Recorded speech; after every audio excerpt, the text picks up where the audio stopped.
Our next guest is an MMA legend with 6 UFC championships to his name. You may also recognize him from movies like Big Stand, Expendables, and The Scorpion King. He joins us now on Submission Radio. Randy Couture, welcome back to the program. Thanks. Good to be back. Yeah, it's great to have you back on the show. We saw you at the premiere of your friend Sylvester Stallone's movie Creed, Randy. We were so impressed with the movie and Stallone's performance. Just wondering, what did you think of it, and where does it rank for you with the previous Rocky films? Well, it's a fantastic film, and I think it's certainly right up there with the very first Rocky installment. It's one of those films that had you on the edge of your seat, had you laughing, had you crying. It definitely stirred you up. It was a great film. What do you think? Do you think Stallone has a chance here with the Golden Globes and possibly an Oscar?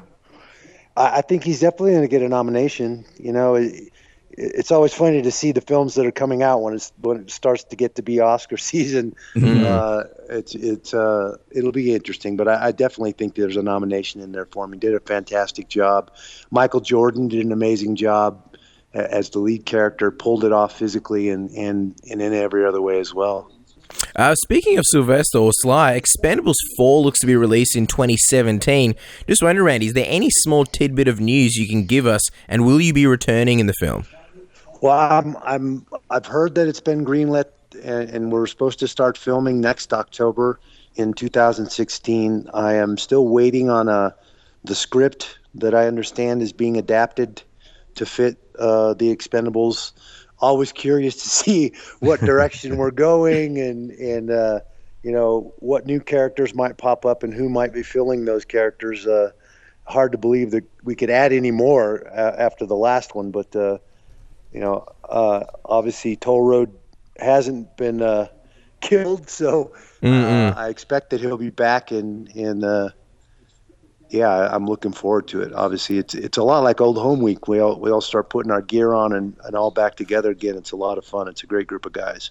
Exactly. And just to confirm, would it be confirmed if Toll Road is in there, you'd be back, or is it one of those things where you'd have to have a look at the script and see if you're sort of happy with it? No, I'm sure the story's going to be great. I don't think there's going to be any issue there. I'm not one of those guys that's going to hold out or any of that crap. I think everybody's excited to be a part of that property and part of such an amazing ensemble cast. So, you know, I hope I don't read the script and find out Toll Road gets killed in the first act or something. Yeah. But you know, if that's the direction it goes, that's the direction it goes. I'll still be happy to be a part of it. Randy, is it just us, or should Larry King be somehow involved in the fourth movie? Maybe he should be the main bad guy. That's funny. No comment from Randy. All right. Well, speaking of movies, we saw you've completed shooting your role in the upcoming movie Good Kids. You're playing a tough husband. Now, we imagine there wasn't much acting needed to portray this role. Well, it's a very small part, and a fun cast of guys. You know, the younger cast of folks and end up basically in a very interesting fight scene in the movie, which was kind of the fun part for me. And I think people are going to get a kick out of it. Again, it's a small part. The production company that did the film does a lot of movies, and sometimes in the industry, it's about making and building relationships, and you know, doing some things that maybe you wouldn't otherwise do. I liked the role. It made me laugh when I read it, and you know, it's just like doing the setup with 50 Cent and Bruce Willis. It was a very small part, but when you read something and it literally makes you laugh out loud, it's like, I got to do this. This is fun. This is going to be funny. Well, I'm dating a girl from New Zealand, and sometimes, you know, they like the tough dudes. Now, I'm not her husband, I'm her boyfriend, but how is one a tough partner? What do I need to do? What kind of advice can you give me? You know, I think women like that bad guy that you know, they know you can take care of business if it came to that. But I think at the end of the day, that's what's on the outside. I think they really like what's that soft inside, that, you know, you're attentive and you take care of them. You meet their needs whenever you can, and you know, if somebody gets out of line, you can straighten them up. I think that's you know, walking that fine line. But I don't think they want to be mistreated or have a douchebag, frankly, that treats him poorly. I think they just want a guy that can protect him and take care of him if he needs to. So basically, I have no chance. Thanks, Randy. too much douche. Now, even though you've been busy shooting movies, Randy, we're sure you've been keeping an eye on some of the craziness in the world of MMA. Well, obviously, we have to ask you about your thoughts on certain things, such as Conor McGregor dethroning Jose Aldo in 13 seconds at UFC 194. When we read it, it's still a bit crazy. Did you expect to see McGregor winning, or were you surprised? What were your thoughts, Randy? I was a bit surprised. Well, certainly surprised that it went as fast as it did. I mean, 13 seconds. That's amazing. And I think just chances of that happening again. I mean, it's just so rare with two top fighters to have them moving at each other at the same time and actually hit each other at the same time. And to have Aldo go down like that was just very, very surprising. I felt like so many others that Conor McGregor really hadn't been tested by a top flight mixed martial artist yet. And yeah, I love Chad Mendes, and I think that was, if given a full camp and an opportunity to prepare for a full title fight with Conor, it might have been a different outcome that night. But Chad ran out of gas after the first round, but I think at the end of the day, he showed the blueprint on what's going to give Conor trouble. Taking him down, putting him on his back, dropping elbows on him, smothering him, and he's dynamic. Certainly dynamic with his mouth outside the cage, but dynamic in his fighting style inside the cage. He showed that time and time again, and that's fun to watch. Well, he had a movement coach, which was interesting, but McGregor wants to move up to lightweight and be a dual champion. It kind of reminds us of a guy that we knew who was a light heavyweight and heavyweight champion during his career. Although you didn't hold both at the same time, Randy, do you think it's possible for McGregor to be a dual champion? And do you think he'd be successful in the lightweight division? Yep. I certainly think it's possible. I don't think that's outside the realm of possibility. We've heard other guys talk about doing it. Obviously nobody's pulled that off and maintained two title belts at the same time. I suspect it would be a little easier in the lighter weights because those weight classes are so much closer together. But they are very deep. I mean, they're both those weight classes are terribly deep with talent, and sometimes styles, as you know, make the fights. So it'll be interesting to see how that progresses and if that's where he ends up. What do you think about the logistics of the situation, Randy? Like, let's say, back in the day you held the light heavyweight title and the heavyweight title at the same time. Do you think, it would be tough for any promotion to sort of have somebody do that and let them defend both of them? Like, do you think he'd be able to hold both at the same time, or would he have to vacate one? I think it's possible in this day and age with so many shows and so many fighters and all the other weight classes for it to be done, to defend both titles.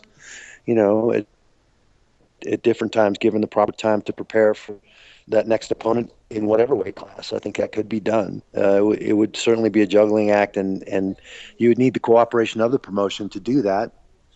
But it's possible. Well, while on the subject of UFC 194, there was a bit of controversy, Randy, when the UFC released locker room footage of Jose Aldo post-fight. In the video, Aldo is crying on the ground with a towel over his head. I'm just wondering, as someone who's been with the company for so long in Jose Aldo and was the first ever featherweight champion in the UFC, what did you think about the UFC releasing this kind of footage? Well, I mean, we could probably go down the list of fighters that have not been shown or been kind of dumped on by the promotion. I don't think at the end of the day the promotion cares that much. I don't think they had Jose Aldo's best interest at heart there. They have George St. Pierre's best interest at heart, and that was after a victory. But because he wanted to take a hiatus, all the things that were said and done with regard to George, I certainly might fall into that category if I wanted to start talking about that. But there's certainly been other fighters that they do what they think is best for them at the end of the day.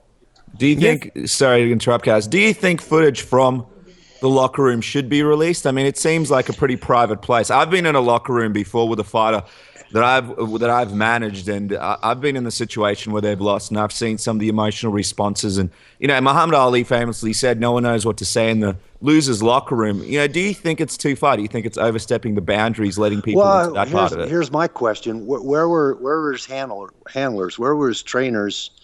Those are the guys. And having been in that situation, after the Chuck Liddell fight and after retiring. In the third Chuck Liddell fight, my guys weren't letting those guys in.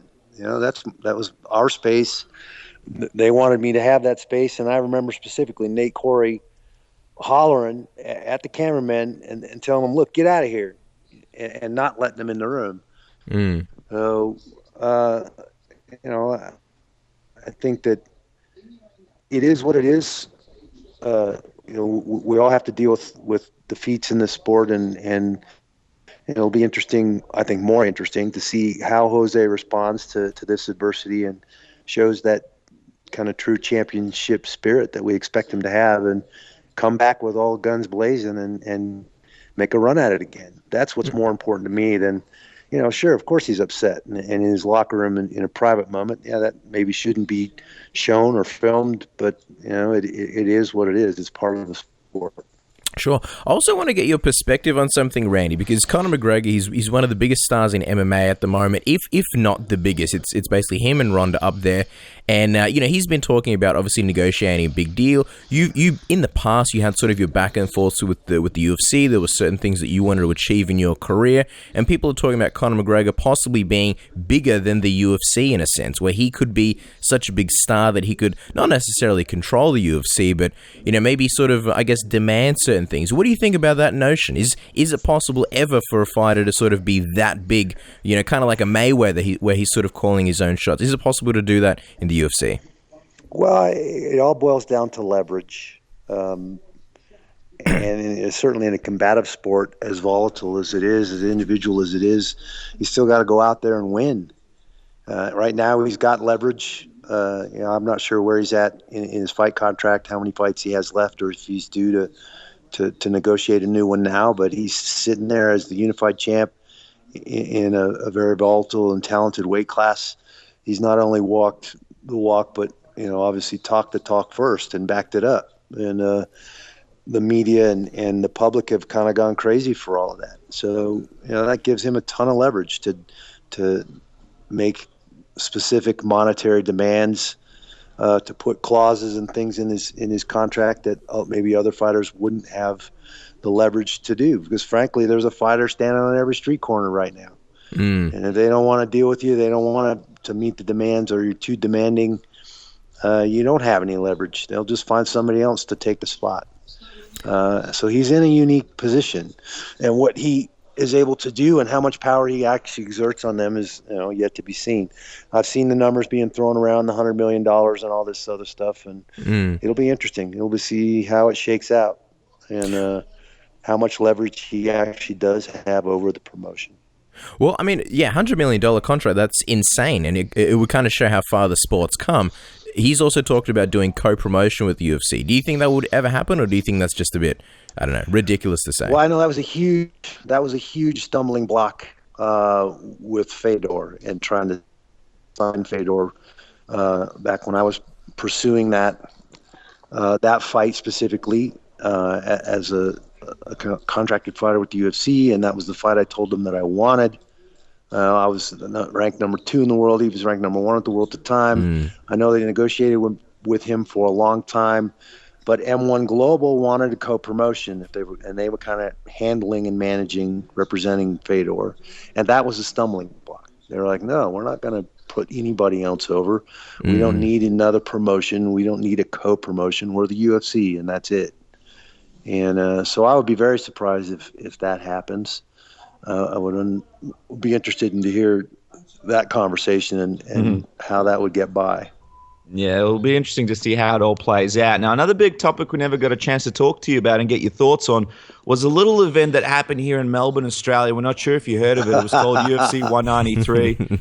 Big attendance. I don't know, kind of a big deal. Anyway, moving moving on. You weren't here. It's okay. It was quite a good party. Yeah, well, it was a UFC, so that would explain why I wasn't allowed to be Well, in we could have attendance. snuck you in through the But back, Randy. We know people in Melbourne. It's our, Yeah. well, it's a our Rastafarian hometown. wig and some big sunglasses, maybe. Oh You- yeah, me and Cash will just give you our accessories. We just wear that all the time anyway. But obviously during the main event of the fight, Ronda Rousey lost to Holly Holm. It was a huge shock to the MMA world. Now John Jones brought up the point that if Ronda Rousey gets an immediate rematch, then it should only be fair to Aldo get one as well. What do you think? Do you think he has a point? Is if one person gets an immediate rematch after being beaten so dominantly, should Jose Aldo get a rematch as well after being the first champion and not being beaten in so many years? Well, this certainly you can make a case for that, and there's probably in Ronda's contract there was probably language that stated as much. Which would be curious to see if Jose had that same language in his contract, because if it's not there, then he's at the discretion of the promotion, who obviously loves Conor McGregor and all the media and attention that he's bringing to them and to the sport. So I would be surprised if the language isn't there for a rematch, that he would get it right out of the gate, because there's potential that Conor could lose that, and then what's that do for the promotion? Obviously, whoever represented Ronda probably negotiated for that rematch clause in the contract, and not that she didn't deserve it, because she has been, in my opinion, their number one star for quite a while now. I was surprised. I thought Holly would be the first one to really hit Ronda, and I thought that she would give Ronda problems with the footwork. She demonstrated amazing footwork and elusive with just about every other fighter that she's fought. I knew she wasn't going to be half crazy and run right at Ronda like some of these other girls have tried, and kind of ran right into her wheelhouse. I was surprised when Ronda did get her hands on her and got her on the ground, that Holly dealt with it so well and was able to, kind of shed Ronda off and get back up and get her back, where she needed to have her, which was in that striking realm. I thought by the third or fourth round, Ronda would have figured out the footwork and gotten her hands on her and found a way to submit her like she's done so many others. So Holly had an amazing performance and has just demonstrated a ton of class in how she's dealt with Ronda and the media and all the kind of shock and awe of winning that event. And I think, there are occasions where we all kind of need some humble pie, and I think that's probably where Ronda's sitting right now. Sure. I'm just wondering, from a rematch perspective, everybody obviously assumes that the rematch will do big money. There's talks about possibly doing UFC 200. Do you think, sort of, from a competitive aspect and as a sort of mixed martial artist, do you think it makes sense? Do you think Ronda can go back and make the necessary adjustments if she was to fight in, say, July, which is really only about 6 months away? Yes, I think she can make the adjustments she needs to make. And it's purely a function of focus and game plan. I think after knocking her last opponent out, I think she was maybe a little overconfident with her striking. Didn't give Holly the credit that Holly deserved as a world-class boxer and kickboxer, and went out and kind of tried to strike with her and paid the price with a southpaw that had a great jab and great footwork and was elusive and just kept tagging her. So I think those are things that can be fixed.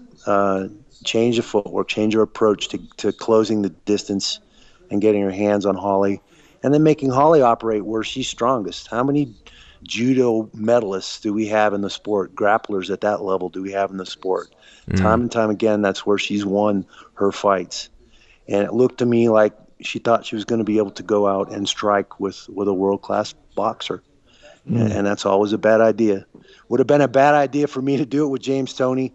Yeah. I think it was a bad idea for her to do it with Holly Holm. Wow, imagine that. Now, one of the other top contenders for the title is obviously a friend and a member of your team, Extreme Couture, and Miesha Tate.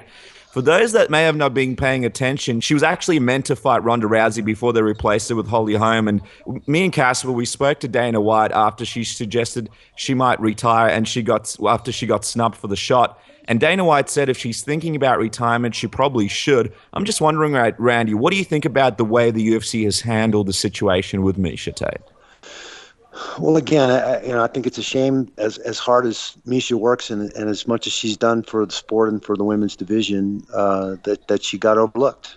You look at the guys that Conor McGregor stepped over to get his title shots, and obviously he backed it up, and Holly Holm has certainly backed it up when nobody thought she would. But it's still, I mean, why have rankings if you're not going to honor them? And kind of use that, it just doesn't make a lot of sense. So I understand Miesha's frustration. I don't think it's really fair. Again, it doesn't make sense why you would even post rankings and have ranked fighters if you're not going to go by those rankings. What good are they? So, I don't know if Miesha's really going to retire. I know she's getting a little bit of a taste of doing some of the entertainment and acting stuff and seems to enjoy it. I think she still has contribution in the women's division. She's amazingly talented and a hard worker. So it's really what's in her heart that's most important. But yeah, I think she should have, even though it would have been a third installment of Ronda and Miesha, I thought, her last outing, she took Ronda to the fourth round. No one's had gone that far with Ronda to that point. She'd earned the spot. The other thing is also the notion, Randy, that Dana White said if the R word, if retirement is in your mind, then you should probably retire. And I don't know how direct that was sort of at Miesha, but more of a general statement. Obviously, you retired a few times. What do you think about that notion? If a fighter is thinking about retirement, is that like a red flag? Should they be retiring because they're thinking about it, or is there sort of room to be thinking about it? I guess. Well, that's the question. I retired twice. I retired after the third Chuck fight for personal reasons, and then later came back, felt like I had more to do and more to accomplish, and things fell into place. I retired this last time because I felt like it was the right thing to do for me, and I've been pretty happy with that decision. I'm not sure what Miesha was vocalizing, if that statement came out of her frustration by not getting her shot at being the best in her division, or if she genuinely feels like she's not having fun anymore and she doesn't want to grind out another camp and so that, I think there lies the answer. What's really going on? If she genuinely feel like she's gone as far as she can and she's not having fun anymore, then yeah, it probably is time to retire. But if that was a statement just out of frustration because she wasn't getting a fair shake from the promotion, then that's another thing. Last question on the topic, Randy, because we know you're a busy man and we need to let you go very soon. It looks like Ronda may not be ready in time for UFC 200. She said she has issues eating an apple. So my question to you is, do you think Miesha Tate should fight Holly Holm in the meantime? And how do you think a fight between Tate and Holm go, in your opinion? Well, I think that the next ranked opponent, if Ronda's not ready for the immediate rematch, and breaking your jaw is no joke. I've had friends that have done it. I'm glad I got through my fight career without doing it. It's not a fun place to be. But I think if she's honest and she's not ready, then she shouldn't fight until she feels like she is ready, and then you go to the next person in the rankings.